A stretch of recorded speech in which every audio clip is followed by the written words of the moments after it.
je adwuma mfie say ni ba me je adwuma che patwa che pa o hwe mfie say ni o bedu me ni tra 11 years ni ntin me je adwuma na be che o ware u di say na o je adwuma me patwa say o ware u di say na o je adwuma o ware me no o say di say na me je adwuma o ware me no edi be say 2-3 years no see me nya adwuma no no just also dey o say be ya yo be hwe nkwara na me say me mba ni ntom susanti no me ni nkom ho enkwara no enti na ye bobra bra ye bo no mofra ne da chinti be ma nye sumye o na wo de uti ato so o si je adwuma en no do wakosi say o mama ye o ka plani wa mo aye den mama ye o ka fo ma gilon 40 mintua Eya ODO ANAA S3 GYIMII na wani go so awo hwe na eya me na Fia Ibrahim na me de program yi bro na me kai won so se eya kai na TV so na wo hwe dwumadie na se ne wonim ne deda no yense emrenso mo me yenko hwe video no na ye ne Bishop One embedi nkomo o se ba ma na ye de adwuma o ye navy ni na wo so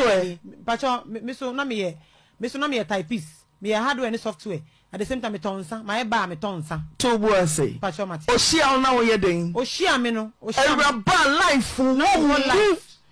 o hia me no nkra no ko wake up ti sujani hia wo no na eduku na abo pacho da me na me mboduku ye fita na bi na onye adwuma na me ye adwuma ti adwenti na rabata se wo ko school do say wanye ye ko abakopole mi pacho me ko pole mi wie pole mi wie aka pole mi ye hardware mi ye software aka pole pacho ai na adam ni duku tim mi pacho ai mi mbenu mi nye scan hwe o mbenu say ti wu ke pole fo ne aka pole fo a awon so o mo hwe ma ohu mi no o si mi mbani nti mi ntenase na me shom and no mistake pacho ai no mi say wo awraba wa ko school area aka pole wo ye adwuma as a typist na wo hia be ma ono so wo ye sojani anaso ye navy ni wo si ja wo adwuma na so we ja wo adwuma do nsa so demni famu na awo na serious as awo na ekotonsa tonsa no koi I don't know your life was that life ye boko ye nim progress ye retrogress Ewraba wa ko school no wo bo life na progress ye retrogress se be man say wo de onu de obeko navy no ye man post onko base wo de as a typist akapole jai betena fie wo mu say be man ni oyama bro wo me sedim city no wo so pen wa me adenti na minya madwuma na metena fie ma no sin kwala ni susa ni ma me wo no nya adwuma mi bu so o ma ye dio ti uja adwuma mfie se ni ba mi je adwuma che patwa che pa o hwe mfie se ni o bedu me ni tra 11 years ni ntin mi je adwuma na be che o ware u di se na uja adwuma mi patwa se o ware u di se na uja adwuma o ware me no o se di se na uja adwuma o ware me no edi be say 2-3 years no see me nya adwuma no no just also dey o se be ya yo be hwe nkwara na me say me mba ni ntom susanti no me ni nkom ho enkwara no enti na ye bobra bra ye bo no mofra ne da chinti be ma nye sumye o na wo de uti ato so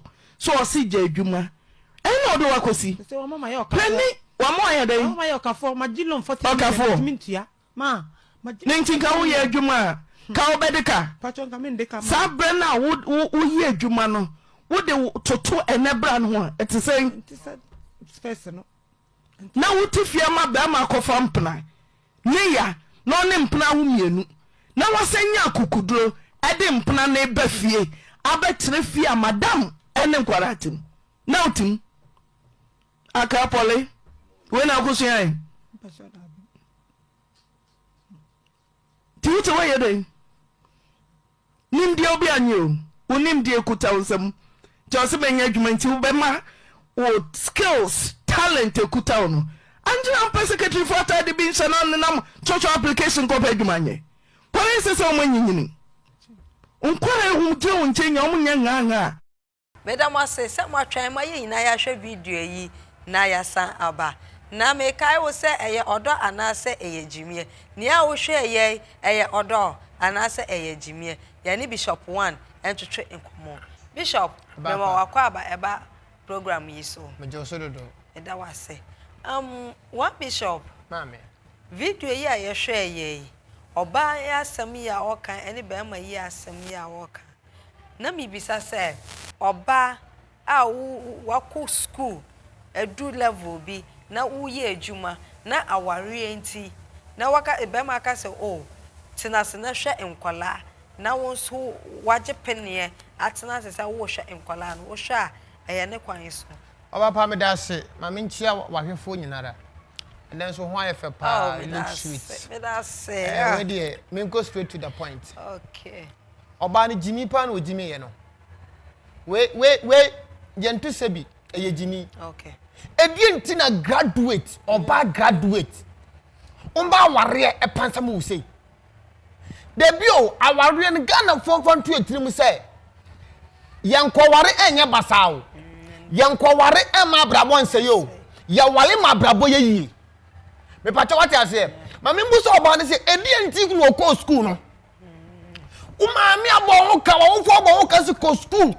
na ye juma na abrewa ne akra omunya bibi mpotwe omumbre wabro no mkokora bom no wo de akotra wale ase aye pasa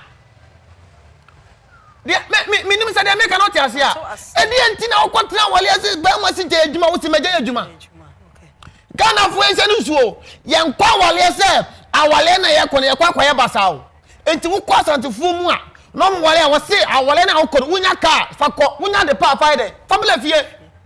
okay what you say me nka se ebia de be ma ne ye na ebia oba bia wote awale ase akope yedie enya sa na meka ho na mom oba wakwa wawie school a ubenya adwuma ye no wa ma be ma dadaw ama usukwa wukọ nyina ye kwa ene hwede wa ya wodi siwo okay hwede wa ya wodi siwo edi enti what you say e mani bi adwuma ha too much e mema no bi so minim adwe wo mutrim ma me ka sam tiro Proverbs 31 verse 10 okay kwase wona Bible say wayere pa wana benya ti asem ni yo wosi wayere pa ne ni ko da busua ho oso na potutu ko penduane e wa abonten e de ma ne fie di na ne fie ehia no oso na potutu ko penduane e pa na busua no wade ne nsa ye adwuma wosi wayere pa no wade ne nsa ye adwuma na de ne busua be die de ehia no watofu ko pesa sa Bible quotation na won kenkan okay Proverbs 31 verse 10 etinyo oba wale ani se ubetina to say de no ye na no ye no dabi okay okoba na be ma no so akwaba no mo kabom na mo de popular shemofla no ene e fe na wale yeah that's one bishop yeah that was adai eye odo anase eye jimie we dey jimi totally o hwe say eye odo fa comment bra say eye jimie fa comment bra one bishop oba pa be me ya manere atena fie adane housewife ena wasan kwakọ fa oba nechi ene obi asan kwa wokra asan de nipa no asan betena fie o hwa eye enimtia ma ne yere no anasa eye disrespect mpo ena onfa respect ma ne yere omu oba no onfa oba ne nya hwe because be ma kra de be ma ni mu oba no onfa oba ne nya hwe disrespect totally be ma no wagimo ni nyansa be ma kwa no ba twempena nkanya wiranim okay ye wa mema mo bire twempena they still love their wife they still respect their wife o ma won fa wani kura hu na wo de wa mo boy atena fie aye tolege uwie ye no wasa kofa mpena wa abonten ade naba na sometimes no mi mbremu be ma ni bebre se de tie bia be ma na mebremu no ba minim de bia oba no so ye ma be ma no so ye den etu sa na mo no ba mi problem pa ni say graduate woman wotimi ja o certificate to pass ade da ni awale na awo okay enne hwe de be ma wo mu kwase a because o wo se wo adwe ni so enti manai mo amaya wife housewife no mumpe bibi mfom nsanye maba awane mrante mumpe bibi mfom nsanye okay na munja be ma de bia mudipe ni ono so no all right okay one bishop yeda wase one bishop and then so wabeka yensa yene no twetwe nkome aye enidinde odo anase eye gyimie na de bia me kai wo say won subscribe ya and then first time wo hwe program ya mesraw subscribe maye na shema nkrofo na omo so enhwe se de be ya obi nam sa tibia ni mu mpo a obetumi afa bi aye ofutu me da wase me kai wo so say kai na TV na di dwumadi ai ebro Nafia Ibrahim so na de bia me ba wa kwan mu me da wase